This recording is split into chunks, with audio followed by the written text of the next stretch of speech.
teman-teman Sinemataram, apa kabar? Kenalin, aku Yulinda Rahma Mailani atau biasa dipanggil Alin, host podcast Sinemataram episode 2 ini yang akan membahas lebih dalam mengenai kekerasan dalam pacaran.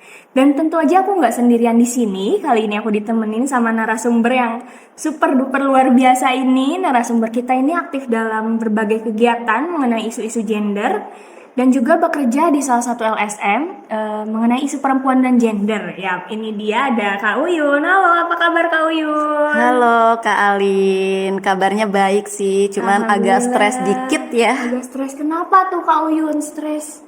Ada masalah apa sih? Sebenarnya nggak ada masalah sih Kak Alin, cuman belakangan ini tuh lagi sibuk-sibuknya gitu. Kayak kemarin kan aku sempat juga lagi skripsian, terus juga lumayan Oke. hektik di kerjaan gitu. Jadi agak-agak stres gitu sih Kak Alin. Oke, semoga kabarnya akan lebih baik ya nanti ya Kak Uyun ya. Semangat skripsinya dan kerjanya juga semoga lancar. Oke, thank you Kak Alin. Nah, kali ini tuh kita akan bahas mengenai kekerasan dalam pacaran nih Kak Uyun. Tapi aku mau nanya dulu nih Kak Uyun. Pendapat Kak Uyun tentang fenomena pacaran remaja saat ini tuh gimana sih?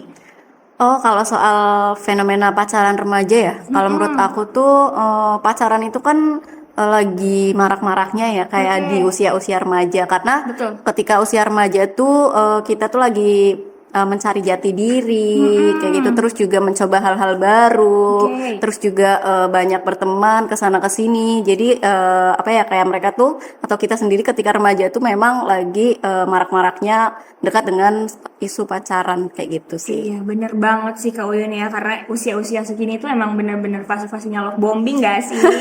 Bener banget. Jadi kayak Bener. memang ketemu hal-hal yang seperti itu gitu ya Iya Kak Alin. benar, nggak bisa kita jauhkan ya, maksudnya gitu kan. Terus, nah di pacaran tersendiri itu kan ada tren-trennya ya Kak Uyun ya. Banyak banget kayak seliweran di sosial media atau di lingkungan sekitar kita nih. Eh, Gimana sih Kak Uyun menyikapi tren-tren pacaranku dan apa aja sih yang Kak Uyun ketahui tentang tren-tren pacaran saat ini? Menyikapinya ya, wah bingung juga ya jawabnya Kak Alin. Mungkin bisa dijawab dulu dari apa aja sih yang Kak Uyun tahu tentang tren-tren pacaran remaja saat ini tuh? Kalau setauku tuh terkait tren pacaran itu kan sekarang lagi heboh ya, kayak ada muncul istilah-istilah baru kayak misalnya tuh HTS, terus Oke. juga teman level, Iya, terus betul. juga kakak Betul adik, sekali. ya kan? Dan Teman-teman pasti tahu ya. bener banget sih. Jadi kayak emang banyak banget istilah-istilah yang muncul, lebih banyak mungkin ya dari yang tadi aku sebutin gitu. Itu kan juga jadi tren pacaran anak muda sekarang gitu ya. Gitu sih Oke. Kak Alin. Oke, kayak banyak banget ya. Mungkin teman-teman di rumah juga udah tahu atau mungkin salah satunya teman-teman ada yang mengikuti tren tersebut ya Kak Uyun Betul. ya. Atau juga memunculkan tren lain Tren gitu ya. lain ada Istilah-istilah banget. baru yang kita nggak tahu Betul, ya. ada situationship yang aku tahu tuh Betul. lewat-lewat ya via TikTok tuh ya. Nah, kalau bahas-bahas tentang tren itu tuh kayak aku tuh bingung sih Kak Uyun. Kenapa tuh? Itu tuh bisa dimasukkan ke dalam pacaran tuh kenapa sih bisa dimasukkan dalam kategori pacaran? Apakah ada hal yang mirip dengan pacaran atau gimana sih? Kenapa sih bisa hal itu tuh bisa terjadi menurut Kak Uyun? Sebenarnya kalau yang aku lihat itu ya Kak Alin, kayak HTS terus dan lain sebagainya itu yang lagi tren sekarang itu ya sebenarnya hampir mirip dengan pacaran gitu. Karena biasanya aktivitasnya ya hampir sama gitu. Kayak hanya saja statusnya yang beda gitu. Istilahnya yang digunakan itu Istilahnya beda beda, gitu. Tapi ya prakteknya yang aku lihat di teman-teman sekitarku gitu ya itu sama aja sih. Oh, oke. Apakah hal tersebut tuh ada faktor pengaruhnya ya sih dari media sosial ataupun dari influencer? Menurut Kak Uyun tuh itu gimana sih? Jelas ada sih kalau menurut aku ya Kak Alin. Kan tadi juga kita udah sempet nyinggung sedikit ya kalau ada tren TikTok, TikTok, gitu iya, ya. iya, Sekarang benar-benar. juga disebutnya kan standar TikTok gitu. Iya, Jadi benar kayak banget. gimana sih sebuah hubungan itu dibangun kayak gitu, dan biasanya ada standarnya sendiri tuh di TikTok, dan remaja-remaja atau bahkan yang bukan remaja juga ya malah ngikutin juga tren tersebut gitu. Karena biasanya juga sebenarnya itu juga jadi masalah ya. Karena di beberapa konten aku lihat tuh biasanya gitu kayak kayak para cowok-cowok gitu ya. Oke. Itu tuh kayak terganggu dengan adanya tren TikTok, kayak misalkan jadi kayak Oke. tuh kan pada ngikutin standar TikTok kayak Iya, gitu. iya, Dan iya, menurut aku ya itu bisa jadi berpengaruh sih terhadap tren-tren yang muncul sekarang di remaja gitu. Terus juga misalkan influencer gitu-gitu ya, itu juga tentunya pasti sedikit banyak akan berpengaruh gitu, karena kan kalau setahu aku sendiri juga konten-konten couple, konten-konten pacaran atau yang memperlihatkan hubungan itu juga menjadi salah satu konten yang banyak disukai Naik ya, bener gitu. ya, ratingnya tuh tinggi ya. Kak. Benar-benar, nah itu juga pasti berpengaruh sih gitu.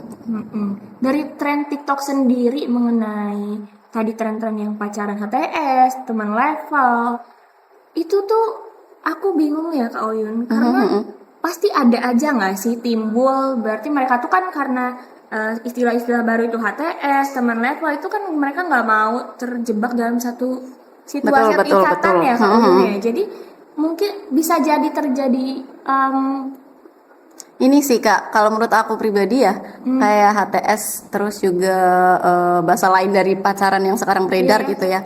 Menurut aku itu muncul sebagai alternatif gitu dari ketidakinginan kita terjebak di sebuah ikatan, terus juga sebuah komitmen, keterikatan gitu sih. Jadi biasanya ini tuh digunakan supaya kita tuh lebih safety gitu, lebih aman gitu, dan jadi kayak nggak terikat satu sama lain, tapi tuh kita tetap berhubungan gitu. Oh, jadi menghindari kekerasan kalau bisa dibilang kayaknya. Iya, betul banget, karena kan dalam pacaran sendiri tuh kalau kita lihat tuh sebenarnya banyak banget ya terjadi kekerasan di dalamnya gitu. Jadi hal-hal tadi tuh, tren-tren tadi tuh juga bisa muncul sebagai alternatif gitu. Jalan baru untuk Betul. oke, ingin berpacaran tapi nggak mau ada ikatan. Oke, solusinya HTS, teman level. Iya, ya meskipun juga ini ya Kak Alin ya, nggak menutup kemungkinan itu terjadi kekerasan juga di apa ya, kayak relasi-relasi yang seperti itu. Cuman mungkin itu yang digunakan remaja saat ini gitu untuk menghindari situasi kekerasan dalam pacaran gitu sih. Oke, bahas-bahas tentang kekerasan dalam pacaran Kak Oyun. Aku baca ya kemarin di Catahu pada tahun 2024 ini ada sebanyak 407 kasus kekerasan dalam pacaran. Wow, banyak banget banyak kan ya. Kak Oyun ya. Dari yang tadi disebutin, entah itu dari hubungan pacaran itu sendiri ataupun tadi alternatif selain pacaran. Nah, bahas-bahas tentang itu tuh, menurut Kak Uyun ada apa sih? Ada apa aja sih jenis-jenis KDP itu sendiri? KDP ya? KDP tuh kekerasan dalam pacaran tuh ya, setauku kalau yang dari aku pelajari dan aku lihat di lingkungan sekitarku tuh ada 5 jenis sih Kak Alin. Oke, apa aja tuh Kak Uyun? Ya, yang pertama tuh ada kekerasan fisik ya. Ini pasti jelas banget sih, kayak mungkin orang-orang juga udah tahu gitu kekerasan fisik tuh bentuknya seperti apa. Kayak kekerasan fisik itu ya ketika seseorang tuh menyakiti atau mencoba menyakiti pasangannya, misalnya mukul, terus juga menendang, terus juga mencubit dan lain sebagainya yang memang menggunakan Fisik, menyentuh ke arah fisik gitu. Oke. Terus juga yang kedua mungkin ada kekerasan seksual ya. Oke. Ini juga sebenarnya banyak terjadi di lingkungan masyarakat atau juga mungkin di sosmed kita sering lihat atau di berita-berita gitu ya. Nah, kekerasan seksual itu juga apa ya, kayak bentuknya tuh bisa berupa pemaksaan atau upaya apa ya, kayak memaksa pasangan gitu untuk melakukan tindakan seks atau misalkan sentuhan seksual tanpa konsen gitu sih Kak Alin. Oke. Terus juga selanjutnya ada kekerasan psikis ya, atau kekerasan psikologis. Itu tuh biasanya juga apa ya, kayak kekerasan yang terjadi tuh nggak secara fisik atau biasanya nggak muncul di pandangan mata kita, nggak terlihat gitu loh. Kayak Jadi misalkan termanipulasi gitu ya? itu salah satunya juga bisa. Terus juga misalkan menghina atau merendahkan pasangan di depan orang-orang atau juga saat berdua, itu juga sebenarnya termasuk itu. Terus ada satu lagi Kak Alin yang mungkin ini juga rame ya dialamin tapi nggak disadari, adalah silent treatment. Aduh, itu dia korban-korban silent treatment dengan ini. Ya betul lah. Jadi silent treatment itu juga sebenarnya termasuk dalam kekerasan psikis. Cuman mungkin nggak disadari gitu ya Kak Alin. Terus selanjutnya juga ada kekerasan ekonomi. Nah, kekerasan ekonomi ya tentunya pasti sesuatu yang berhubungan dengan ekonomi. Misalkan adalah memeras pasangan, terus juga kayak misal pasangan tuh dituntut untuk membiayai hidup pasangannya gitu. Jadi kayak sebenarnya termasuk split bill itu juga bisa jadi masalah ya sebenarnya kalau tidak ada kesepakatan karena membebani salah satu pihak gitu. Setuju. Terus juga kekerasan sosial. Kalau kekerasan sosial sendiri tuh setahu aku ya bisa berkaitan dengan misal pembatasan pertemanan. Misalkan ada tuh kayak Posesif ya. betul kayak misal pasangan yang menuntut pacarnya atau pasangannya tuh kayak nggak boleh berteman sama lawan jenis, nggak boleh berteman sama si ini si itu.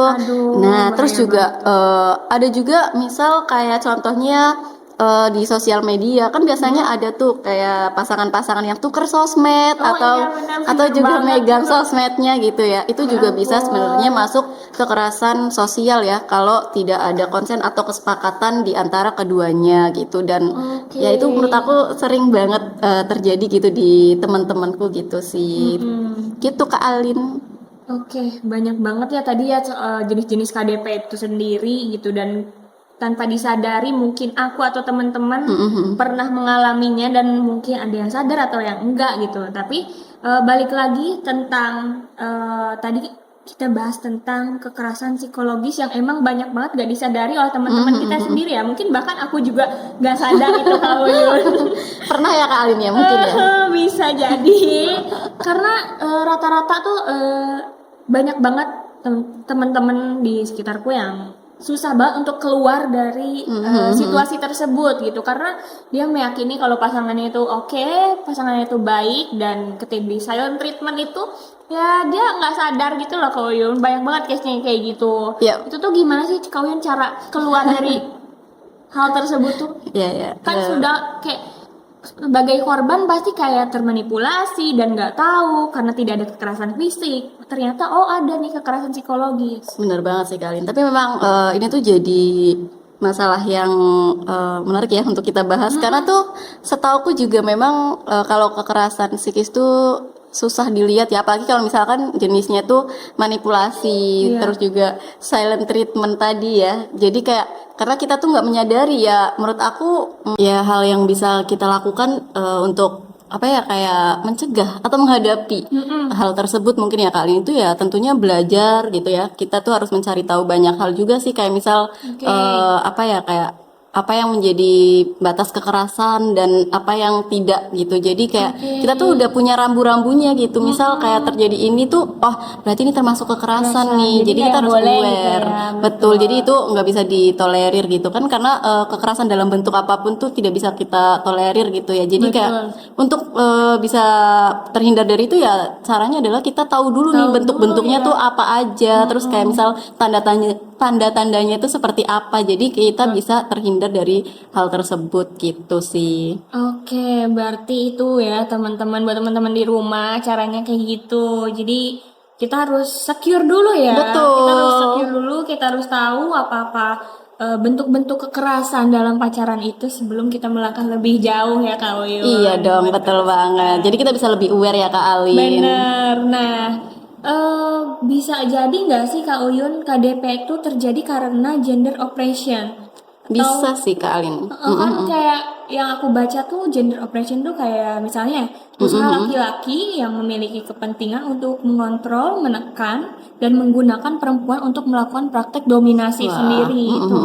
Ya bisa jadi sih Kak Alin. Jadi hal tersebut ya yang tadi Kak Alin sampaikan itu bisa jadi salah satu faktor terjadinya KDP gitu. Karena kan memang kalau yang aku pelajari ya gitu kayak di kita sendiri tuh masih memang kental budaya patriarki gitu. Nah, itu yang atau jadi kayak posisi laki-laki itu lebih tinggi dari posisi perempuan gitu. Dan memang kalau di apa ya kayak pacaran sendiri ya yang aku amati itu di lingkungan sekitarku itu ya masih terjadi juga gitu. Misal kayak cowoknya atau laki-lakinya itu ya berusaha untuk mengontrol, terus menekan, terus juga mendominasi perempuannya, karena biasanya ada kayak istilah harus nurut gitu ya, perempuannya tuh harus nurut, terus juga betul. ya jadi kayak laki-lakinya tuh yang menentukan hubungannya gitu. Jadi kayak itu bisa menjadi apa ya, kayak faktor terjadinya KDP gitu. Misalkan kayak sosmed tadi ya, kita kan Oke. sempat nyebutin tuh kayak Iya, iya, iya, misal iya. pasangan harus megang sosmed pasangannya gitu. Nah itu kan Tukeran sosmed gitu ya. betul betul. Nah itu kan biasanya juga kayak dianggapnya sebagai bentuk sayang Iya. kayak gitu-gitu, dan biasanya kayak ya harus nurut dong. Ini kan bukti kamu tuh sayang sama aku kayak gitu. Jadi kayak di banyak hal memang kekerasan dalam pacaran itu ya terjadi karena adanya dominasi gitu. Sebenarnya ya nggak mengarah ke laki-laki yang mendominasinya doang Iya, ya. benar-benar, Bisa benar. juga ini berkebalikan gitu. Perempuannya yang mendominasi kayak gitu. Tidak menutup kemungkinan juga. Iya. Tapi ya memang kalau setahuku lebih banyak KDP itu ya korbannya Terjadi pada perempuan gitu ya sih Kak. korbannya. Benar. Berarti dalam hubungan atau relasi itu sendiri kita harus setara ya Kak Odin ya. Benar Kayak banget. jangan ada dominasi antara misalnya satu pasangan atau perempuannya atau laki-lakinya gitu ya Kak Odin. Bener banget. Jadi memang sebenarnya ya kalau memutuskan untuk pacaran sebisa mungkin tuh kita tahu bahwa hubungan itu tuh setara. Salah satu Oke. tandanya apa ya, kayak kita setara atau enggak itu kamu Kak Alin ya, atau teman-teman yang lagi denger ini bisa juga ngecek ketika kamu bisa bilang enggak ke pasangan. Oke. Jadi kayak itu tuh bisa juga jadi tanda bahwa kita apa ya, kayak lebih setara gitu sih. Oke. Karena biasanya kita tuh takut untuk bilang enggak ke pasangan. Iya, benar, Jadi mengiyakan segala hal yang dibilang pasangan, padahal mungkin itu juga nantinya akan jadi Nggak nyaman buat kekerasan kitanya juga. ya, benar Nah itu jadi kayak sebisa mungkin ketika kita memang memutuskan untuk pacaran ya kita harus gini sih, kayak setara gitu, dan pasti harus bisa bilang enggak ke pasangan gitu. Oke, Kak Uyun, thank you banget nih teman-teman. Jadi itu ya pelajarannya ya. Kita tuh harus setara dulu baru kita bisa berelasi. Nah, menurut Kak Uyun nih jenis-jenis KDP yang sering terjadi di remaja terutama mahasiswa saat ini lihat dari teman-teman tuh apa aja sih kira-kira Kak Uyun? Kalau dari yang aku amati ya, Heeh. di lingkungan sekitarku ya sebenarnya hampir semua tuh pernah terjadi ya, maksudnya kayak kelima-limanya itu. Cuman mungkin beberapa hal yang jelas banget aku lihat itu ya ada beberapa case gitu ya di teman-temanku gitu. Ya misalkan juga tadi kayak kekerasan psikis gitu ya. Jadi Iya. kayak aku tuh pernah ngeliat ya temanku yang masih kayak sesama mahasiswa gitu, kayak dipermalukan di depan teman-temannya Ya kayak ampun, gitu. sedih Jadi banget. jadi kayak, dan kadang juga ya si korbannya itu tidak bisa ngapa-ngapain gitu karena mungkin bingung gitu ya. Terus juga biasanya juga orang-orang yang mengalami kekerasan itu kan ada nge-freeze-nya juga Iya, betul gitu ya. banget, iya. Dan ya itu kayak ya kalau kita yang lihat mungkin kasihan gitu ya. Iya. Nah gitu. Jadi kayak itu masih banyak terjadi. Terus juga posesif tadi ya.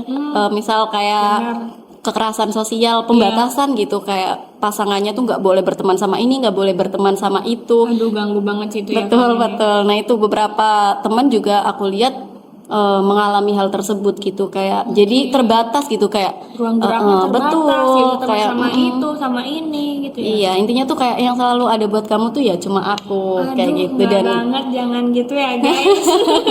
benar banget, jadi kayak gitu banyak hal ya memang terjadinya kayak gitu sih Kak Alin. Terus juga mungkin kalau di kampus-kampus ya, Iya. yang aku dengar tuh ya kekerasan seksual juga kasusnya masih banyak terjadi ya gitu. Makanya kan juga sekarang ada Satgas PPKS gitu Iya ya. bener banget ya, Satgas PPKS nih tugasnya ya kalau ada teman-teman yang jangan sampai sih, tapi kalau ada yang kena korban kekerasan bisa lapor ke Satgas yang ada di kampus ya. Iya, Soalnya karena udah banyak dan rata-rata udah ada Satgas ya di setiap Iya, kampus. setauku sih biasanya ada sih Satgas di setiap kampus. Jadi kalau misal teman-teman mengalami kekerasan gitu ya, misal ya 5 tadi itu, apalagi misal kekerasan seksual, bisa banget untuk lapor ke Satgas gitu sih. Bener banget. Nah, aku tuh baca ya Kak Uyun ya, dalam risetnya Richard sama Branch dan Ray, Iya. 2014 tuh ditemukan fakta bahwa dukungan teman sebaya dan teman dekat tuh justru lebih besar memberikan pengaruh dalam menurunkan tingkat KDP daripada dukungan dari orang tua. Menurut Kak Uyun, apakah itu berlaku atau relate gak sih pada anak muda zaman sekarang atau pada kita saat ini tuh? Menurut aku relate banget sih Kak Alin, karena ya misal tadi kayak sebenarnya ketika seseorang tuh merasa sendirian, nggak Yes. punya teman, itu juga bisa jadi celah untuk para pelaku ini tuh mendekati korbannya gitu. Jadi kayak memanipulasi dengan cara tersebut gitu. Oke, Terus memanfaatkan kerentanan ya.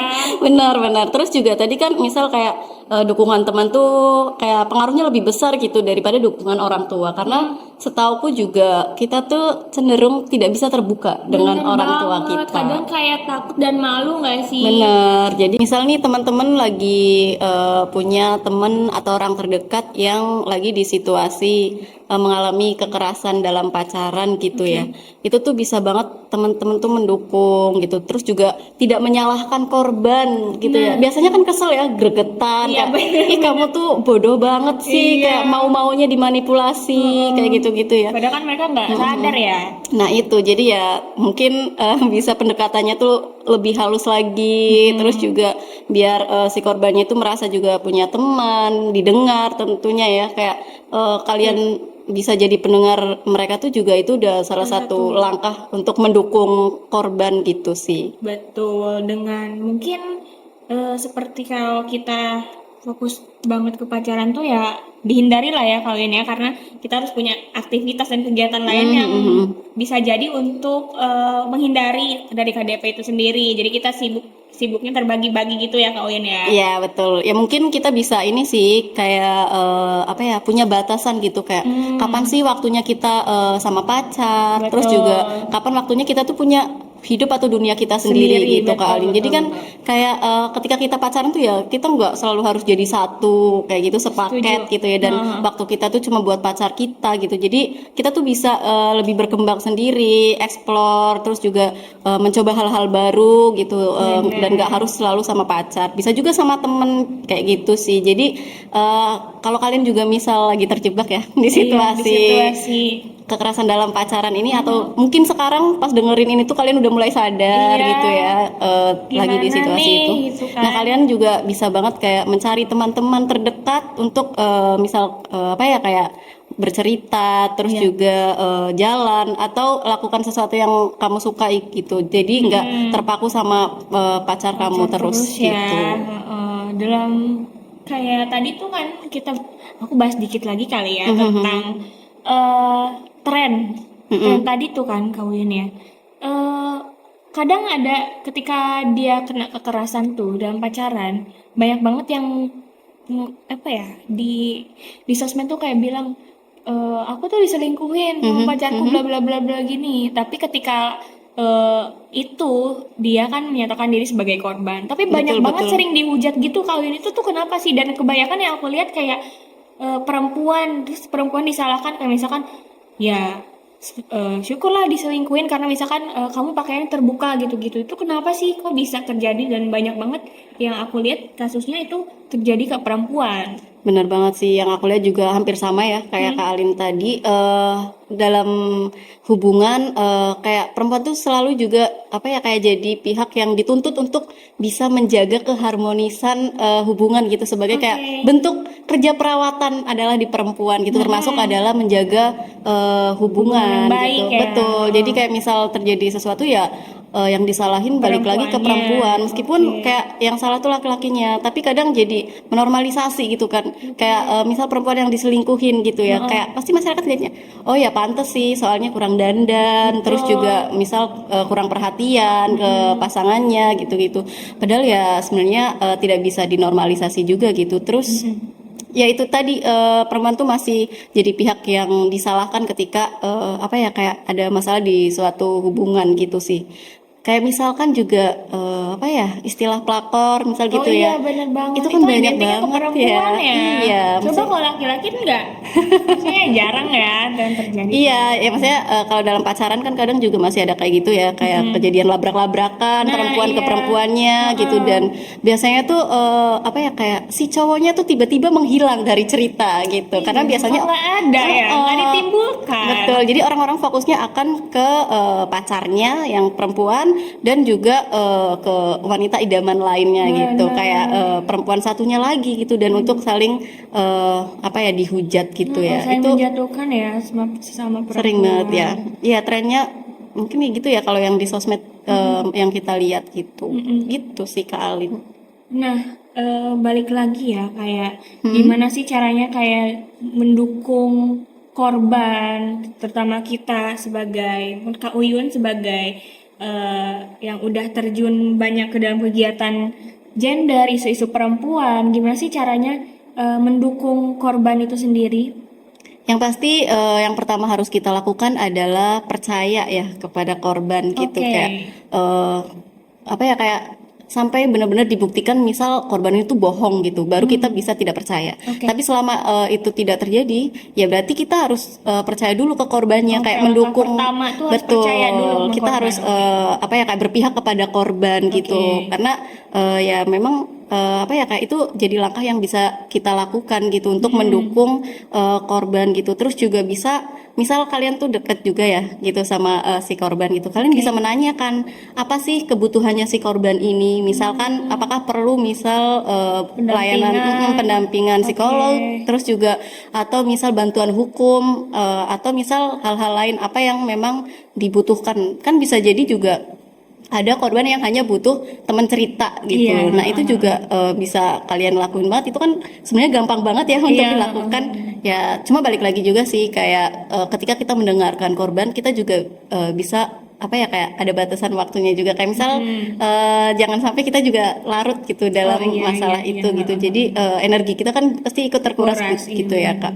Itu juga bisa kalian apa ya, kayak batasin untuk diri kalian sendiri, kayak mampunya tuh mendengarkan sejauh mana gitu. Karena ya itu, kayak kalau misal kalian memang tidak mampu, ya arahkan ke pihak-pihak yang lebih profesional, kayak gitu sih Kak Alin. Benar. Mungkin kalau nggak bisa kita dengerin, maksudnya kalau kita lagi keadaannya lagi nggak oke juga, kita mungkin kayak menyarankan untuk ke lembaga yang bisa membantu. Kayak kalau di sini kita bisa ke tadi yang di kampus ya, Satgas, PKS, terus mungkin LSM yang menangani isu-isu kekerasan seksual dan perempuan. Karena kalau di Jogja tuh ada Rifka Anissa, apalagi kalian ya banyak sih banyak sebenarnya banget kan, ya bisa pokoknya mungkin ya, dicari itu sendiri. teman-teman di Jogja. Ya benar sih, misalnya kayak soalnya kan kadang-kadang kita kan memang bukan profesional ya, takutnya tuh apa ya, kayak kita tuh memberikan respon yang tidak sesuai gitu yang mau sama korban gitu ya. Jadi kayak ya mungkin itu bisa disarankan untuk ke apa ya, kayak yang lebih profesional gitu ya.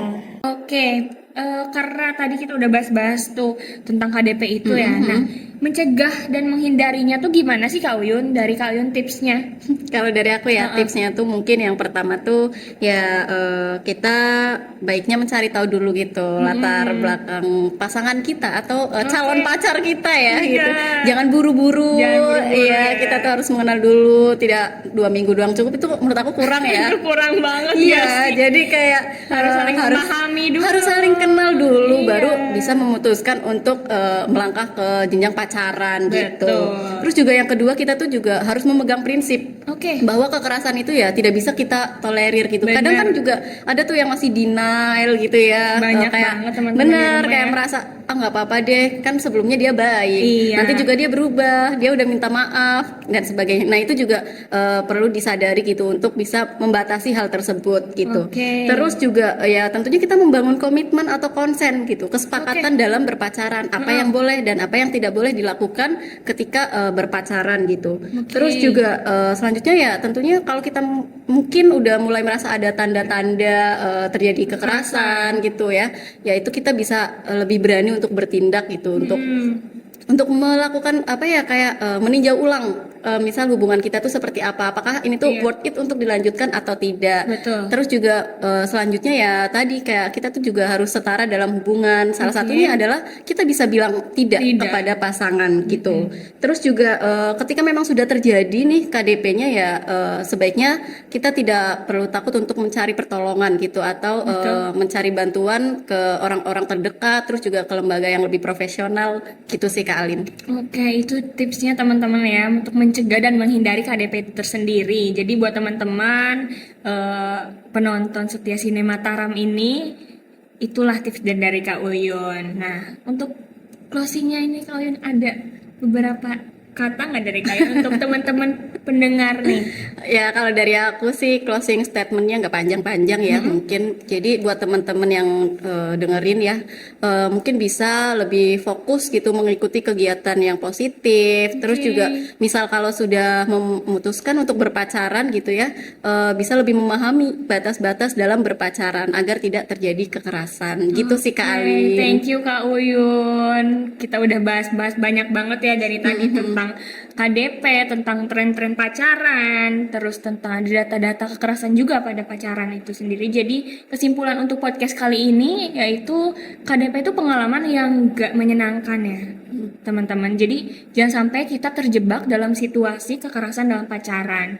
Berelasilah dengan positif, setara, sehat, dan paham konsen. Betul. Oke, cukup sampai di sini aja kayaknya podcast kita. Terima kasih Kak Uyun atas kesempatannya Sama-sama, Kak dan Alin. sumber kali ini. Dan jangan lupa like, share, and comment. Sampai jumpa di episode selanjutnya. Bye-bye!